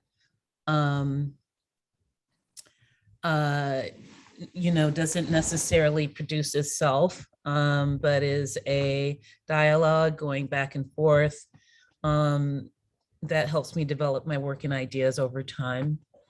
I never thought that someone like Tina would actually write a book in response to my work, and especially a book that considers, what's most important to me in my work, inward gazing and interiority. And I'm really happy to have those ideas be part of a larger discourse.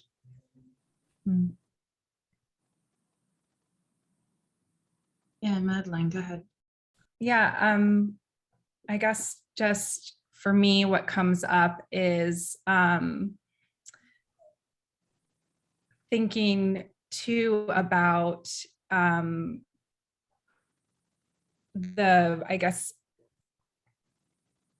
thinking too about the ways that we learn from each other, across discipline.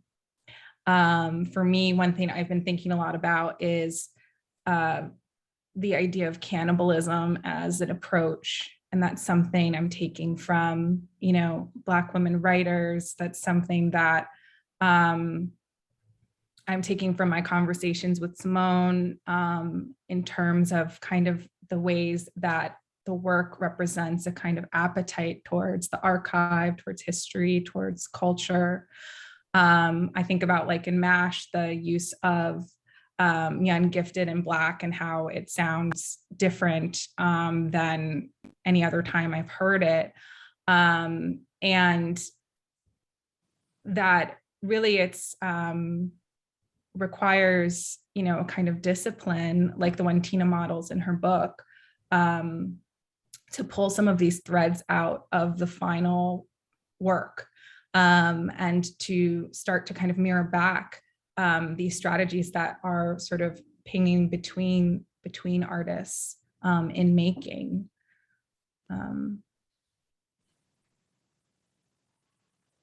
I think one of the things that I would highlight, this sort of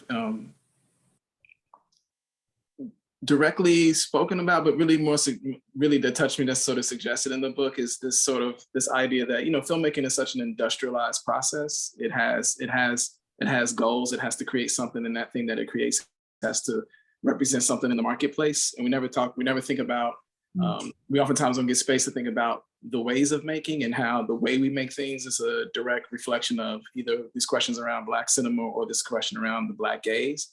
And so I really think that, when you hear Tina talk about, or you read Tina talking about, let's say, for instance, Khalil's work, or you hear Tina talking about Simone's work, which you're seeing, or Madeline's work, which you're basically, the core of what she's getting at is that in these spaces, if you were there, or if you're not there, if you're looking at it, what you're bearing witness to is somebody sort of decolonizing or rethinking the way in which we make things, right? And so you can't really talk about Black. You can look at a frame and think about, like as Theaster was saying, you can think about the Black gaze, or specifically in AJ's work, you can think about the Black gaze as it resonates off the screen, and you can think about intentionality and care, because the image itself is so resonant and so rich.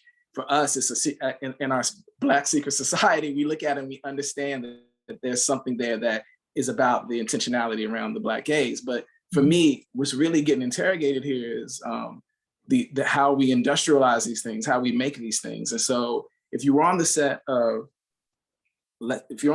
MASH, then what you have seen is that all of those structural things, all this patriarchy, all this white supremacist things don't exist. They don't apply. They can't apply, because if they apply, then it disrupts it disrupts the marketplace. It disrupts the ears and the eyes that these things have to land on. And so for me, the modality of it really is the most important.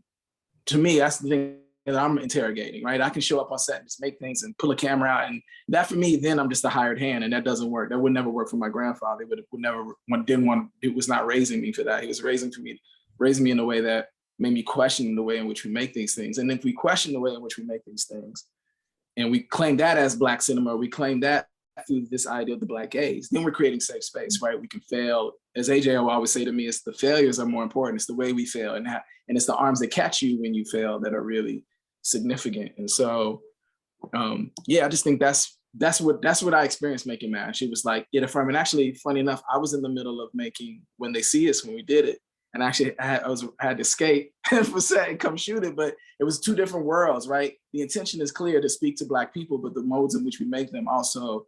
We can never sort of sidestep that and not talk about that. I think it's really important for us to do that. Yeah, I just want to piggyback off something Brad said that came to mind, which is that yesterday I was talking to a filmmaker in Martinique, Wally Mann, and he was talking about with Carnival, the difference between like Bacchanal and like a kind of like corporatized carnival and a more kind of ancient spiritual thread to Africa in the ways that we gather and participate in spectacle. And how do you kind of identify in the parade and the, kind of overall experience of Carnival, the difference between those two threads, right? And I feel like with cinema, that's extremely present, like that, like the Bacchanal is always there, like it relies on the marketplace. It's really hard to separate cinema almost more than any art form from it, because it's so resource intensive and labor intensive.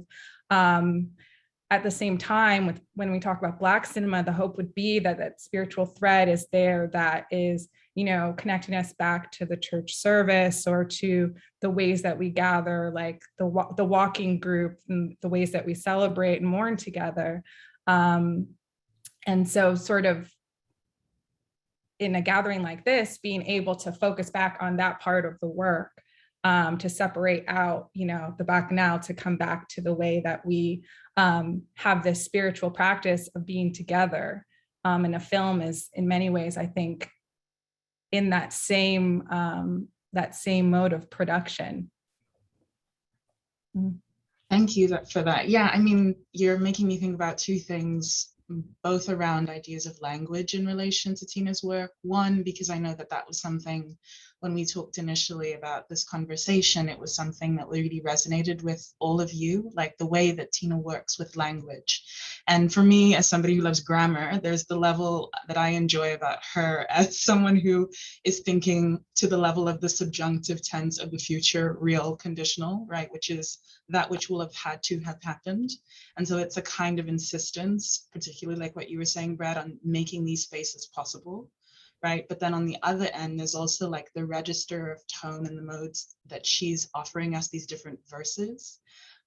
So I was wondering, maybe just to invite you all in the different ways you're thinking about Tina's work and specifically this book, how language is functioning for you, how this book circulates in different contexts, can, you know, operate on different frequencies to kind of, yeah, take a turn there. One of the things that Bradford touched on earlier, and is really not a small thing, is the readability of this text. And how I all know it's just more accessible than many of the theoretical texts that we use and try to understand. And I'm really hopeful that it will reach a wide audience. We can have, you know, atypical people participate in the conversations around these ideas. I'm very excited about that. Yeah, I think we're fundamentally, all of us here, we're all storytellers, right? So we identify and have a very powerful relationship with story, right? And you know, and that, you know, that's the reason why, you know, for most of us, the 3-act structure doesn't work, right? Because it doesn't, it's very Aristotelian, it's very European in that sense, and it doesn't touch us, it doesn't move us, because it doesn't sound like our grandmother, it doesn't sound like our aunts and uncles telling us stories, right? They're not, it doesn't reach us because it takes them, it takes their agency out of it. It doesn't, it pretends or it assumes that we are not able to insert ourselves into a story that we're even telling about ourselves, right? We're supposed to sort of stand aside and watch the story happen without our engagement. And so for me, what really touches me about the book is that in this idea of it being in verse is that it is a story, right? And so it's tracking time that way as well, right? It's not, and it's also not just, it also has a logic to it, right? It starts off with, and arguably a grand storyteller that has sort of put its hands, it respects all the things that in the greater society of storytelling that really is offensive to us, where we have to honor the forefathers of Eurocentric storytelling, right? And that those things sort of isolate us and make us run away because we know what their intentions were. This is playing on the same ideas, right? But it doesn't, it rolls us into it in a way where we understand our place in the story and our place in society and community building, right? And so when I read it, I felt like, as Haile would say, you know, around the fire, you know, I was around the fire, you know, it was telling stories to me. It was very clear that it wanted to speak to me. It wanted me to understand exactly what's going on. That's a different thing than challenging us about what's written, so that we have to, you know, there's like the go do your homework read, right? There's the go do your homework read, which is very valuable, right? Which is what I'm trying to teach my children. Go do your homework. But there's also the other part, which is be warm and be comfortable and be loved, and know that it's going to touch you. You're going to walk away with something instantly. That is an art form that sometimes is lost on us, and that's clear in the book. Nice. Madeline, do you want to jump in or say anything? Because I have many things I would always say, but. Well, why don't you go? Yeah. No, I mean, I was just going to say, you know, to me, the idea of also language that is open, right, that allows us to think about narratives and contexts that are fulsome, that are capacious, is really important. But I was also really interested, especially because this context is a forum for contemporary photography, and we're thinking also about images moving and still. But I wanted to kind of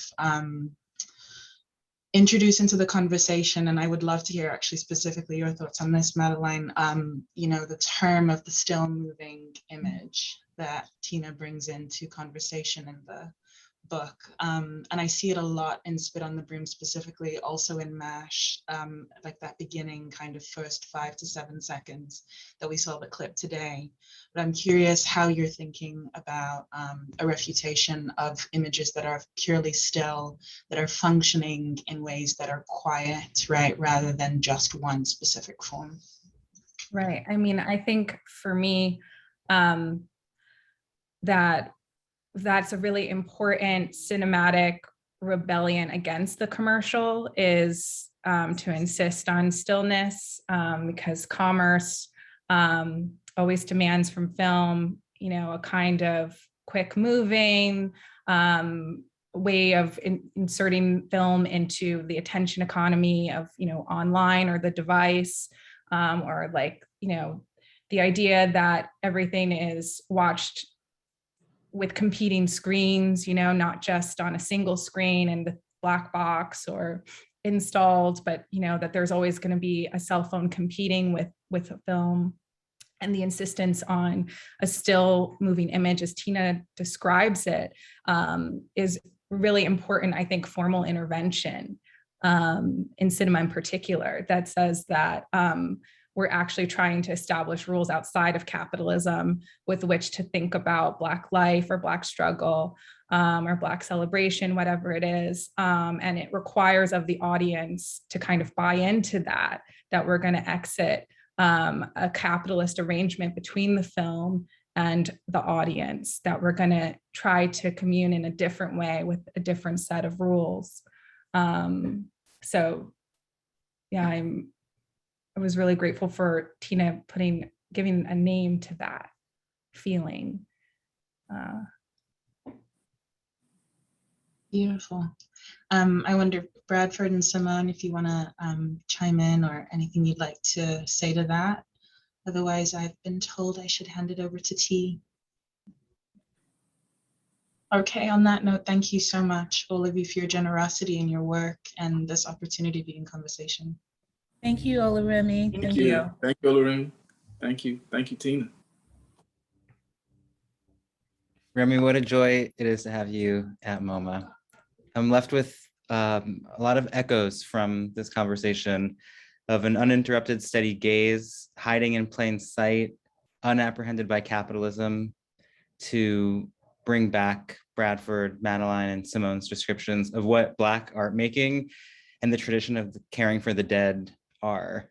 I think that this steadiness that Tina offers as still moving image is in contrast to the idea that the transformative cultural, aesthetic, and political shift Thelma mentioned that we're witnessing in Black art and that Tina describes is an anomaly, right? This has been here, we are here, we will be here. That is the insistence that this book offers. And the sense of ongoing revolution and the practices of romance and assembly that undergird its history are some of the scenes described by our next speaker, Saidiya Hartman, who is university professor at Columbia, and most recently the author of Wayward Lives, Beautiful Experiments. Saidiya, what a wonderful joy it is to have you here. Thanks for being here. Yes, it's lovely to be here with so many good friends, so many people I love. And even those I don't know, I've heard so many stories about. So yeah, I just, I'm just honored to be in this company. So I thought I would just offer a love note as a way of concluding our day. So I will read so I don't tear up. It is my pleasure to conclude this afternoon of wonderful presentations on a personal note in honor of my friend and collaborator, Tina Count. Tina sometimes describes herself as my academic wife, a label which perhaps is too pedestrian and too encumbered by the monotony of domestic life to convey the wonder that is Tina. We, her friends, sometimes jokingly describe her as the Virgo of life. Tina is my rainmaker. Together, we have launched a series of projects and collaborations. Often, these projects begin in a telephone conversation that starts with my usual opening remark, Tina, I need your advice about. And then, after listening intently, she settles the problem, or texts me the number of TaskRabbit, or talks me back from the edge. Then we begin to dream. I will say something like, let's assemble a group of thinkers we want to be in dialogue with about this set of questions. And then practicing refusal is born as a result of her vision, her power, her capacity to, as the old folks would say, manifest and make shit happen. The Sojourner Project began in just such a conversation when I proposed we create a Black Studies Mobile Academy. I said, I'd really like to speak with intellectuals and artists and organizers around the world about refusal and anti-Blackness. Let's go to South Africa. Tina didn't utter one sentence in reply. She just said, okay. A few weeks later, she confirmed that it would be happening. She had been appointed as a research associate at the University of Johannesburg, so we should begin to think more concretely about what we wanted to do. I don't think I even asked her to be a co-organizer of the symposium for Loophole of Retreat, but grown accustomed to the imperial we, said, Tina, let's do this thing with Simone. So if Tina is my rainmaker, then what am I to her? I would like to think that I am muse and midwife, nurturing her projects, tending her, encouraging her, and when necessary, pushing her through the door. In the course of a conversation, Tina might make a few observations or propositions about frequency, or we might be arguing about the gaze, and she will say, but in Lacan and Silverman, and then I will say, but no, and Fanon, and then she will say, yes, but. Then I will say, you know, this is your next book project, or you have to write about this. I remember vividly when Listening to Images was born, we were sitting outside in the late afternoon in the Berkshires. Image Matters had been published, but she had more to say about sound. She wanted to develop the line of argument about the hum and sonic frequency of images. I said, that's your next book. She said, but I don't have an object or archive. I said, so write a book of theory. She asked, can I? I said, of course. She said, really? I said, hell yeah. I have had the privilege of living inside Tina's mind for nearing 2 decades. The traces of this can be seen in the migration of terms across our work: everyday practice, refusal, compelled images, archive, chorus. I have learned so much about reading images from her. Anyone who knows us will also attest that we also have a rich history of disagreement, which has made us better and sharper thinkers. I think of Image Matters, Listening to Images, and A Black Gaze as a trilogy of sorts, although the seeds of a new project have already been planted, so it might be a quartet of books about haptic images, quiet photos, ruminating loudly, still and moving images, visual frequency, and the effective labor required to engage Black visual culture. In sight, sound, and score, and in Image Matters, she engages the photograph as it is cut and augmented by sound, and sound becomes a constitutive supplement to how we read the image. This strategy of looking and listening yields an understanding of these images as musical images that convey an aspirational harmonics of Sunday best.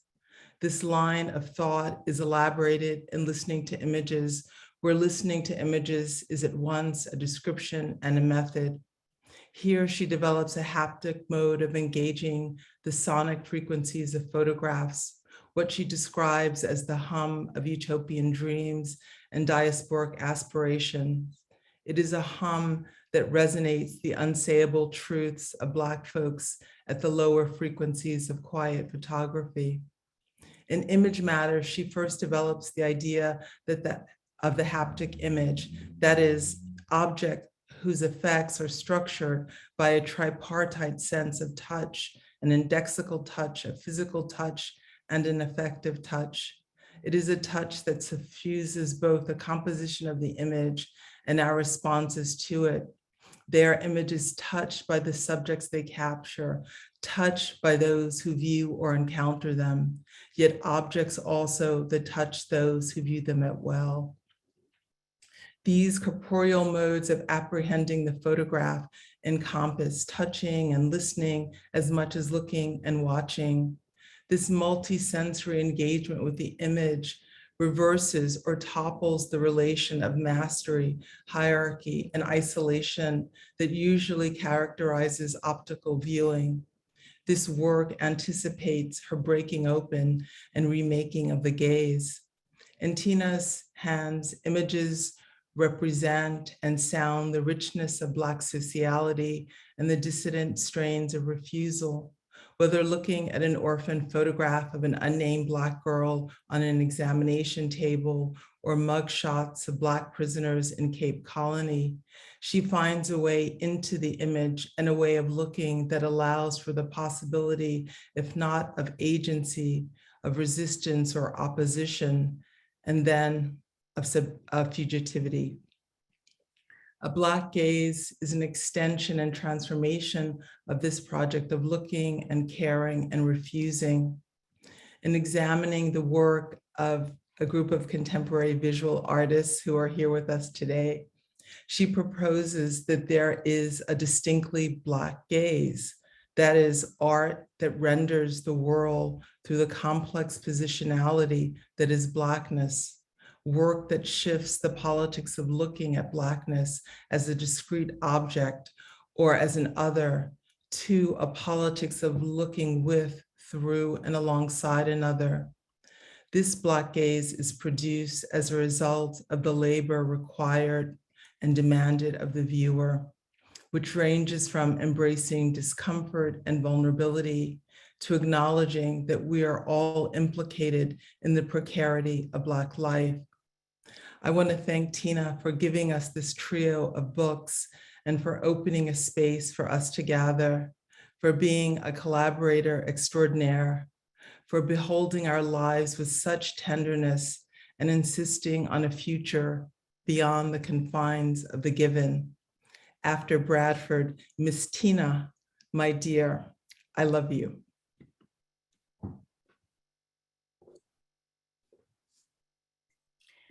Thank you, Saidia, for your personal, wholehearted love note, and also for your perspective shifting thinking and for your very inspiring writings, which have both challenged our assumptions of history and also have brought a world of difference in our understanding of those profound stories that have gone untold.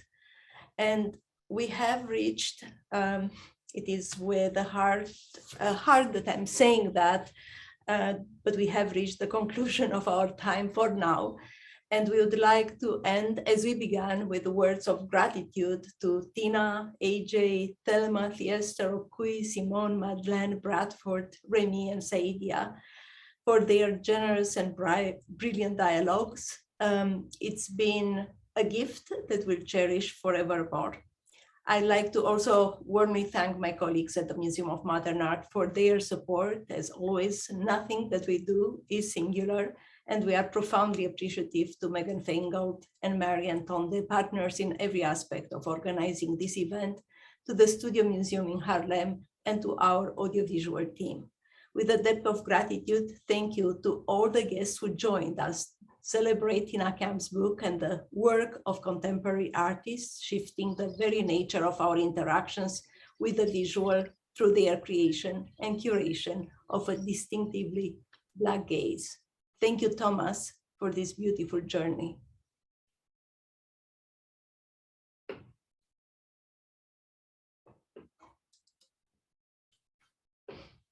Thank you, Thomas.